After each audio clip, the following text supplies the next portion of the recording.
근데 제가 알기로는 근무 시간이 예전에 비해서 지금 좀 많이 줄지 않았어요? 맞아요. 저쪽에 있을 때는 오후 4시부터 새벽 2시까지 했거든요. 여기 온 지 지금 딱 7개월째예요. 여기 오면서 오후 4시부터 새벽 12시까지 딱 8시간만 근무해요. 그렇게 근무 시간을 줄이고도 매출 올릴 수 있었던 방법이 있었을까요? 아무래도 전에는 시간을 길게 잡고 주문 수를 많이 받아야 그 손님들이 주문하는 금액대가 한 35,000원, 3만원 이랬으니까 그거를 여러 개를 팔아야 되기 때문에 매출을 그 정도 매출 나올 수 있었던 건데, 여기 와서 시간을 2-3시간 줄이면서도 가능했던 거는 손님들한테 추가 옵션을 좀 많이 구성을 했어요. 메뉴판에 그냥 단조롭게 보쌈 족발만 파는 게 아니라 그 안에다가 손님이 조금 더 원하고 여러 가지를 맛볼 수 있게끔 구성을 좀 짰거든요.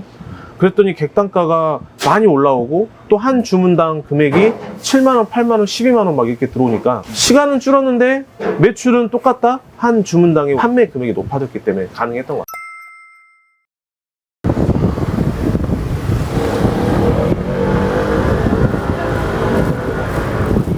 대표님, 응? 지금 뭐 하시나요? 여기가 우리 본점에 있는 성남에 왔거든? 성남 시내는 먹자거리인데 요새 너무 폐업률이 높잖아, 자영업자들. 그래서 당근에 많이 올리니까 여기 시장이 또 좀 어떤 분위기인지 한번 보려고 당근으로 보고 있었어. 아, 요즘은 부동산도 당근으로 거래하는 시대인가요? 그렇지. 당근으로 하지 요새. 심각해. 진짜 심각하고. 네. 봐봐, 여기도 옆에도 임대잖아. 임대.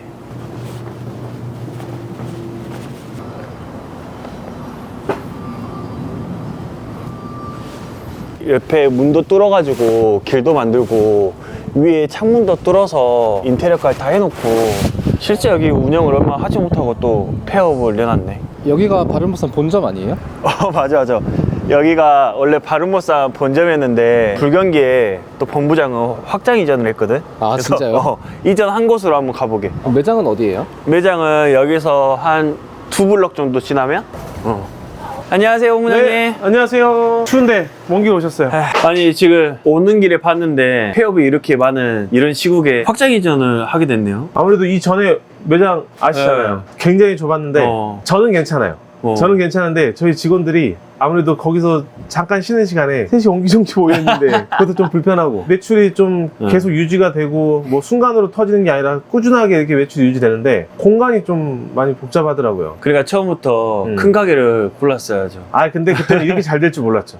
저기가 아무래도 이제 주방이 한 3평 됐었나? 네, 주방 3평 그리고 밖에 또 3평. 거기서 한 몇 년 했었죠? 3년 3개월 했어요. 오래 버텼네요. 지금은 그래도 꽤 넓네요. 그때에 비해서. 여기는 15평이에요. 그리고 2층도 있어요. 2층도 있고. 네. 그러면 여기는 보증금이랑 월세가 어떻게 되죠? 여기는 1, 2층 단독 건물인데요. 보증금 2,500에 월세는 120만 원. 월세 120. 시국이 시국인지라 또 안 물어볼 수가 없잖아요. 지금 요새는 좀 배달 시장이 이렇게 바뀌는데 좀 어때요? 현재 매출은 꾸준히 나오고 있는 편이에요. 겨울 성수기 때는 8천만 원대, 지금 1월 달도 6천만 원 넘었고요. 이 정도면 뭐 나쁘지 않죠. 배달만 하는 매장에서. 그런데 매출은 전에 비해서 유지는 하고 있고, 지금 또 시국이 시국인지라 유지하는 것만 해도 잘하고 있는 거잖아요. 근데 제가 알기로는 근무 시간이 예전에 비해서 지금 좀 많이 줄지 않았어요? 맞아요. 저쪽에 있을 때는 오후 4시부터 새벽 2시까지 했거든요. 여기 온 지 지금 딱 7개월째예요. 근데 여기 오면서 오후 4시부터 새벽 12시까지 딱 8시간만 근무해요. 그렇게 근무 시간을 줄이고도 매출을 올릴 수 있었던 어떤 무슨 방법이 있었을까요? 아무래도 전에는 시간을 길게 잡고 주문 수를 많이 받아야 그 손님들이 주문하는 금액대가 한 35,000원, 3만원 이랬으니까 그거를 여러 개를 팔아야 되기 때문에 매출을 그 정도 매출 나올 수 있었던 건데, 여기 와서 시간을 2-3시간 줄이면서도 가능했던 거는 손님들한테 추가 옵션을 좀 많이 구성을 했어요. 메뉴판에 그냥 단조롭게 보쌈 족발만 파는 게 아니라 그 안에다가 손님이 조금 더 원하고 여러 가지를 맛볼 수 있게끔 구성을 좀 짰거든요. 그랬더니 객단가가 많이 올라오고 또 한 주문당 금액이 7만원, 8만원, 12만원 막 이렇게 들어오니까 시간은 줄었는데 매출은 똑같다? 한 주문당의 판매 금액이 높아졌기 때문에 가능했던 것 같아요. 그래서 객단가가 진짜 중요한 네. 거예요. 우리가 하나를 팔더라도 추가해서 팔면 너무나 좋잖아요. 이게 아무래도 점주분들은 바쁘고 힘드니까 그럴 수 있지만 너무 간단하고 뭔가 단조롭게만 가려고 하잖아요. 네. 그리고 특히 요즘 우리 시장에 있는 이런 많은 족발집 같은 경우도 정말 메뉴가 단조롭게 되어 있는 부분이 조금 아쉬운 부분이 있어서 이번에 어떻게 보면은 많은 소비층들의 원하는 니즈를 파악을 해서 보쌈이 맛있지만 보쌈 족발 반반 먹을 수 있는 메뉴는 있잖아요. 근데 거기에 추가적으로 우리 불족만 조금만 먹고 싶어 할 수도 있고 또는 보쌈 족발 반반이지만 나는 보쌈을 주로 먹고 싶고 족발을 조금만 먹어보고 싶다 하는 분들 그런 니즈를 우리가 좀 잘 반영을 해서 이게 객단가를 높이는 데 많이 도움이 되지 않았을까. 공략을 정말 잘한 것 같아요. 그 부분은. 좀 귀찮을 수도 있어요. 하지만 그거를 귀찮다가 아니라 이렇게 해야 객단가가 높아진다고만 생각하면 돈을 번다는데 그걸 즐겨야 된다고 봐요. 근데 우리가 예를 들어서 그런 거 있죠. 객단가를 높이려고 뭐 예를 들어서 뭐 국밥을 넣는다든지 판매하지 않고 있는 김치찌개를 뭔가 메뉴 구성에 추가를 하게 되면 이거는 어떻게 보면 한 메뉴를 빼고 또 메뉴 하나를 만드는 거니까 그렇죠. 효율성이 떨어지지만 우리가 추가한 건 어떻게 보면 메뉴에 고기 추가한 거 메뉴에 뭐 소스에서 뭔가 좀 더 업그레이드 시키는 거 이런 방안들이 좀 손쉽게 올리는데 좀 도움이 되지 않았을까. 그래서 직원들도 불편하지 않고 갑자기 여기서 바쁘게 일하고 있는데 들어가서 화구에서 국밥을 끓여야 된다고 생각해보세요. 퀄리티도 떨어져. 이렇게 집중을 좀 했더니 단골이 더 늘어나서 이 매출이 유지가 되고 있는 상황인 것 같아요. 그로 인해서 그 만족을 느낀 고객분들이 또 주문해주고 그렇죠. 여기 재주문율은 좀 어느 정도 나오나요? 재주문율은 거의 한 40% 정도 나오는 것 같아요. 40%에서 50%. 40%에서 50%도 굉장히 높은 거잖아요. 네. 뒤집어 보면 또 반대로 신규가 50%가 있다는 거죠. 지금 장사한 지가 벌써 4년. 4년 됐고 월 매출 7천씩 나오고 있는 이 매장에서 50%의 매출이 신규 손님이다. 결국 누군가는 또 신규로 주문할 수 있다라는 그런 수요가 항상 있다라는 거지. 저는 아직도 직원들한테 우리는 아직도 신규 매장이다. 그러니까 잘해야 된다. 이렇게 얘기하고 있어요. 이제 매출은 유지가 되고 있는 거는 굉장히 좋지만 우리가 또 이제 3월 달부터는 그렇죠. 또 이제 개편돼서 수수료 체계가 바뀌는데 뭐 좀 걱정되거나 그러지 않아요? 울트라콜 수요 정말 많이 떨어졌어요. 심각하지. 근데 이제 그게 없어진대요. 근데 차라리 없어진 게 나을 수도 있어. 저는 그래요. 왜냐? 울트라콜 15배 이상 나왔었거든요. 근 1년 전부터 2, 3배밖에 안 나와요. 예를 들어 88,000원인데 16만원, 24만원 정도밖에 그걸로 매출이 안 나와요. 근데 다행인지 불행인지 모르겠지만 쿠팡이츠가 저희 매장의 비율이 50%가 넘어요. 그렇게 된 지가 벌써 1년 됐어요. 그래서 쿠팡이츠를 1년 전부터 이미 매출이 50%였고 지금 이제 60, 70%까지 올라오려고 하는데 저는 이미 그걸 적용받은 매장이라서 그거에 대한 부담은 없고 이제 중요한 거는 배달의 민족이 배민원이랑 개편이 된다고 하는데 전에는 울트라콜로 주문하면은 기타 주문 단골 손님들 요걸로 들어왔을 땐 수수료가 없었거든요. 그런데 모든 게 다 이제 6.8% 수수료를 매긴대요. 정률제로. 우리가 그때 네.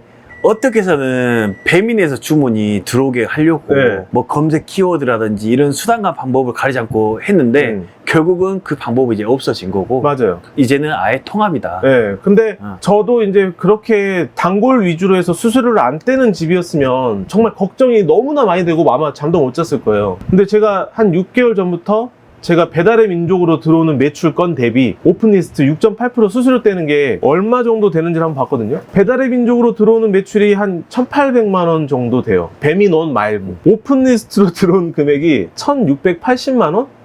거의 90%가 이미 6.8%를 적용이 돼서 왔어요. 저는 이미 6개월 전부터.